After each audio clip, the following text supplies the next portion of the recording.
राधे, जय श्री कृष्ण, श्री हरिदास। तो ये देखिए हमारे लाला ने आज पगड़ी धारण की हुई है और हमारे अक्षत बाबू ने बहुत ही सुंदर सी पोशाक धारण की हुई है और बहुत ही प्यारे लग रहे हैं दोनों। और मोर पंख इन्होंने ऐसे धारण किया हुआ है जैसे अपने आप इन्होंने लगाया हुआ है अपनी पगड़ी में। और इनकी मुस्कुराहट पे तो प्यारे भक्तों बिल्कुल मत जाना, क्योंकि ये मुस्कुरा कर ही अपने जो सारे भक्त हैं उनका दिल और जान और जगह सब कुछ हर लेते हैं। और इतनी प्यारी इनकी दोनों की मुस्कान है, बहुत ही ज़्यादा। और इसी मुस्कान की एक बहुत ही सुंदर सी लीला इन्होंने की है मेरे साथ। ये देखिए, ये देखो कितनी प्यारी मुस्कान और कितनी हंसी आ रही है आज माधव को बहुत ज़्यादा। और पगड़ी तो ऐसे धारण की हुई है साक्षात वृंदावन के ग्वाले बने हुए हैं गोकुल के। ये देखो बांसुरी लेकर के मोर पंख पगड़ी में धारण किया हुआ बहुत ही सुंदर से प्यारे से ग्वाले रूप में आज प्रभु ने दर्शन दिए हैं। और इनकी बहुत ही सुंदर सी प्यारी सी एक लीला है, वो मैं बताती हूँ कि हम एक बहुत ही घने सघन वन में गए हुए हैं और कई सारे भक्त भी वहाँ पहले से मौजूद थे। और जैसे जैसे रात्रि बढ़ती जा रही थी और वहाँ पे बहुत ज़्यादा भीड़ होती जा रही थी, मैं सोच रही थी आज यहाँ पे क्या हो रहा है। और मेरी तो कुछ भी समझ में नहीं आ रहा था। मैं भी वहाँ थी लेकिन खड़ी खड़ी सब कुछ देख रही हूँ कि ये सब हो क्या रहा है। और वहाँ पे जैसे जैसे रात्रि गहराती जा रही थी उसी हिसाब से वहाँ पे भीड़ भी उसी तरह से बढ़ती जा रही थी। और वहाँ पे बूढ़े से लेके बच्चे तक हजारों लोगों की भीड़ थी। ये मुझे पता नहीं चल रहा था कि ये सब क्या हो रहा है, लेकिन तभी जब मैंने देखा कि एक बहुत ही सुंदर सा लाला आया है और उन्होंने सिर्फ लंगोटी धारण की हुई है, बस लंगोटी धारण की हुई है और बहुत ही सुंदर सा है। और मानो 1-1.5 साल का मेरे माधव के बराबर का था वो बच्चा। और जो बच्चा वहाँ पे आया तो सब लोग उन्हें देख करके बहुत ही आनंदित हो जाते हैं। मैं सोच रही थी ये सब क्या हो रहा है और यहाँ पे क्या चल रहा है, ये सारी चीज़ें क्या हो रही हैं। और बहुत ही रज एकदम ठंडी और चमकीली रज थी, बहुत ज़्यादा चमक रही थी। जो रज थी ना उसका एक एक कण ऐसे चमक रहा था जैसे सितारे जो जमीन पर आए हुए हैं उस तरीके से चमक रही थी वो रज। बहुत ही आनंद महसूस हो रहा था, लेकिन समझ में मेरे कुछ भी नहीं आ रहा था। अच्छा मुझे बहुत लग रहा था, आनंद मुझे बहुत आ रहा था, लेकिन मुझे बिल्कुल भी समझ नहीं आ रहा था ये क्या हो रहा है। लेकिन तभी वो जो 1 से 1.5 साल का बच्चा था वो बहुत ही आनंद में नृत्य करने लग जाता है, बहुत ही आनंद में नृत्य करने लग जाता है, बहुत सुंदर नृत्य करता है। और उसे देख देख करके सारे जो वहाँ पे मौजूद थे, अब मैं भक्त कहूँ क्या कहूँ, भक्त ही थे, क्योंकि लीला बाद में संपूर्ण होने के बाद मुझे पता चला ये क्या था। तो वो सारे प्रभु का कीर्तन, प्रभु की का जब ढोलक और जो मृदंग जो बज रहे थे वहाँ पे, बहुत ही अद्भुत छवि थी, बहुत ज़्यादा।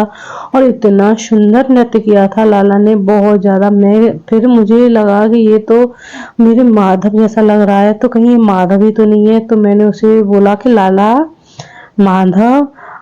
उसने एक बार नहीं सुना, 2 बार भी नहीं सुना। जब मैंने तेज आवाज में आवाज दी माधव, क्योंकि इतनी तेज मृदंग थी वहां पर बहुत ज्यादा, तो वो सुनाई नहीं दे रहा था। लेकिन जब मैंने उसे तेज आवाज में पुकारा माधव लाला, तो उसने जब पलट के मुझे देखा फिर मुझे भरोसा हो गया ये और कोई नहीं, मेरा माधव है।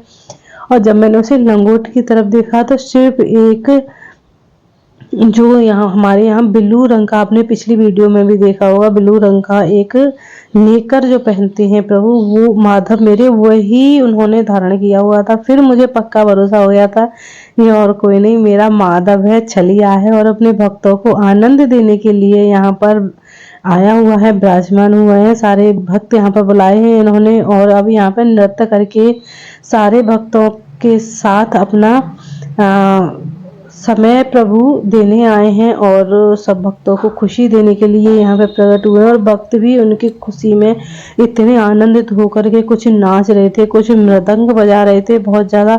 लेकिन ये समझ में नहीं आ रहा था कि ये माधव इतना नृत्य क्यों कर रहा है। लेकिन जब मुझे इस बारे में पता चली तो मैं सोच करके बहुत ज़्यादा परेशान होने लगी कि प्रभु इतनी इतनी लीलाएं मुझ अदम के साथ करते हैं। और वो साक्षात प्रभु ही थे। ये लीला प्रभु ने अपने भक्तों को आनंद देने के लिए और मुझे सुख पहुंचाने के लिए दी थी, क्योंकि मैं इस लायक नहीं हूँ, मैं तो अधम हूँ बहुत ज्यादा। और प्रभु ने वही लीला प्रभु करते हैं तो बहुत ही आनंद मिलता है, बहुत ज्यादा खुशी मिलती है सभी भक्तों को। भक्त ही प्रभु के लिए ही सारे कुछ करते हैं। रात्रि में जो मैंने आज दर्शन किया, मैंने सोचा सबके लिए आज ये लीला सुनाती हूँ, जिसे सुनने के बाद सारे भक्त ही आनंदित हो जाएंगे। प्यारे भक्तों, ये वो लीला थी जो लाला अपने भक्तों के लिए नित्य करते रहते हैं। कभी कहीं लाला का जब मैं ध्यान करके सोती हूँ तो मुझे ये अक्सर लीलाएं मेरे सामने आती रहती हैं, करते रहते हैं लीला। आप देखो यहाँ पे इतने मासूम सा चेहरा बना करके दोनों विराजमान है कि मैं क्या ही बोलूं, मेरी कुछ समझ में नहीं आ रहा। ये वही लल्ला है मेरा जो रात्रि में इतना सुंदर इन्होंने नृत्य किया और अपने भक्तों को कृपा प्राप्त की, अपना सानिध्य प्राप्त कराया। और भक्त भी उतनी खुशी में झूम रहे थे, इतना नृत्य कर रहे थे जिसका तो कोई वर्णन ही नहीं कर सकता है।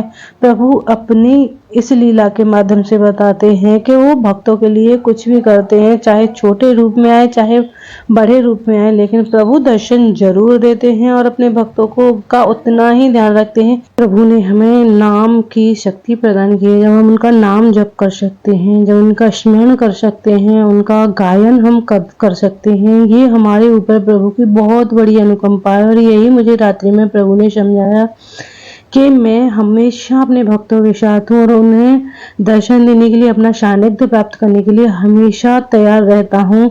चाहे मुझे किसी ने बाल रूप में अपने यहाँ विराजमान किया हुआ है, चाहे बड़े विग्रह के रूप में मुझे विराजमान किया हो, लेकिन मैं हूँ तो एक ही और सब अपने भक्तों के साथ हमेशा रहता हूँ। अपने भक्तों के सारे दुख दर्द दूर करके मैं उन्हें आनंद की प्राप्ति कराता हूँ। यही प्रभु ने इस लीला के माध्यम से अपने भक्तों को संकेत दिया है कि मैं अपने भक्तों को कभी भी अकेला नहीं छोड़ा। जब जब भक्तों को जिस जिस परिस्थिति में आते हैं भक्त उनके, तो वो हर परिस्थिति से निकाल करके आनंद की अनुभूति कराते हैं और अपना सानिध्य प्राप्त कराते हैं। वहाँ पर जो बड़े से लेकर के बच्चे तक वहाँ पर भक्त विराजमान थे, उनमें कुछ महिलाएं भी थीं और वो लोग भी बहुत ही सुंदर से नृत्य कर रहे थे।